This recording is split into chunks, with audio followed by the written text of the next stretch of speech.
Hi everyone. Just gonna adjust my camera real quick. So, hi everyone. Welcome to this episode of This Is Why I Rant. And today we're gonna be talking about the hit comedy TV show Brooklyn Nine-Nine, starring Andy Samberg as Jake Peralta, and on some cast, I'm sure everybody's familiar with it. So for those of you who haven't watched Brooklyn Nine-Nine because you've been living under a rock, Brooklyn Nine-Nine is a police comedy, which is not very commonly seen, at least as far as memory takes for me. And it's kind of rare because usually police shows are very taken kind of like dramatically, even melodramatically, or like in a soap opera kind of way almost, where you find them solving cases episode after episode. Whereas for Brooklyn Nine-Nine, it emphasizes more on the comedic aspect of it. It's got an ensemble cast, with like Chelsea Peretti and Jake Peralta, Andre Bauer, who's there, who are all great actors and comedians in their own right. There's a lot of improvisation that happens on set that contributes towards the comedy of it all. So yeah, and what are another aspect of Brooklyn Nine-Nine that really makes it stand out is that it has a lot of stunts. And you might not notice this, but anytime an actor does anything that is vaguely dangerous, even if it's just like rolling on the floor, there has to be a stunt coordinator on set to coordinate that. So for like things that we see, like the RV like blowing up in season 5, which is a bigger stunt, or in season 3 where Jake, Boyle, and Terry went on that camping trip and they fell into the hole. Those were all, like they had to be choreographed and rehearsed and coordinated. So it kind of adds a certain like action aspect to the show. And for some people, like Terry Crews actually speaks about it in her interview, saying that it kind of makes the show a little sexier. Yeah, I don't think people who love Brooklyn Nine-Nine realize this when they're watching it, but the stunts definitely do play into why the show stands out among other comedies that you see nowadays.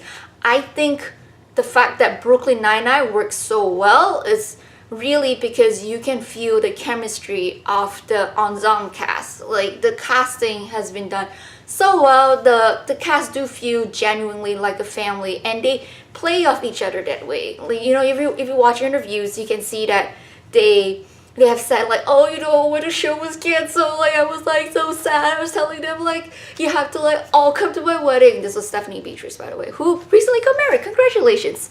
Honestly, no, the protagonist in Parks and Rec, who's optimistic and energetic, these are two traits that she shares with the protagonist in Brooklyn Nine-Nine, Jake Peralta.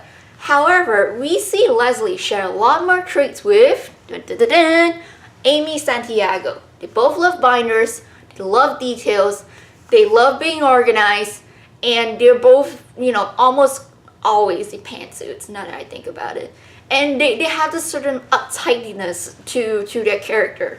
And it's kind of almost like they took Leslie's character and what worked about her and kind of diffused it between Amy and Jake. Jake's personality, it's probably 20% Leslie and 80% Andy Dwyer. He's got Andy's kind of childishness and ever-present optimism that things would go right. And let's face it, they both fall a lot because of the stupid things they want to do. In terms of, there's an obvious parallel between April Ludgate and Rosa Diaz. They both wear a lot of black. They're both cynical and dark. Their humor borders a lot more on deadpan. Rosa has a lot more room, I feel, for dramatic growth as a character because of the way Brooklyn Nine-Nine story lends her. There was the storyline about her coming out as bisexual, which I know was a great point of representation for a lot of people.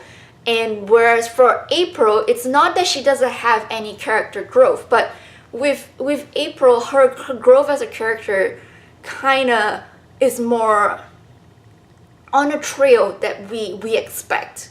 Like we kind of see her growing, but at no point does she stop being the April that we know in season 1. The essence of April is still there. Whereas Rosa, we kind of see like, yeah, you know, she's still got that cynical humor. She's still got that, you know, like obsession with violence and death and murder, which, you know, April has.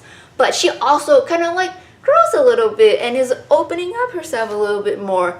Well, which I guess April has too. But yeah, anyway, April, Rosa, Rosa, April.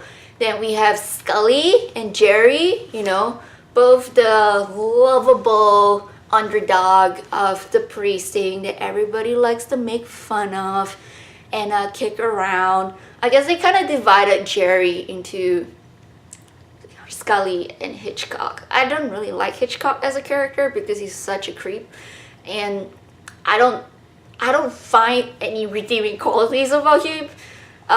Which, yeah, I love Scully. Scully's actually my favorite. Scully is actually kind-hearted. We see many times throughout the series where he's just like, I'll help you with your police work, Jakey. Or like, my wife is leaving me and I don't understand why. And you know, or the episode, in the Christmas episode where he, you know, just wants to spread Christmas cheer via caroling because he's got such a great voice. Whereas Hitchcock is just kind of creepy. He's so like opportunistic and not in a good way. And he just looks out for himself. He's selfish in that sense. Even in season 5, in the in the episode where they're trying to get Holt back to New York on time, it takes him a second to join the rest of the team in agreeing on this mission. And that's something because it tells of Hitchcock's character, and there isn't really a lot of growth. So I don't like Hitchcock, but you know who else I don't like? I don't like Tom Haverford in the Parks and Rec series either. Tom does go through more growth than Hitchcock has as a character throughout the series, but let's face it, at the end, Tom is still the self-centered, desperate, attention-seeking man. At the end of Parks and Rec, where he made a whole documentary about himself and things like that, the flaws that Tom has as a person, he doesn't work on them. Like from the beginning to the end, there are a few moments where I can feel that the writers are trying to shoehorn some humanity and relating point into Tom, but I just can't buy it, man. And then we have Donna, which I'm sure some of you are gonna argue is paralleling Gina, but no.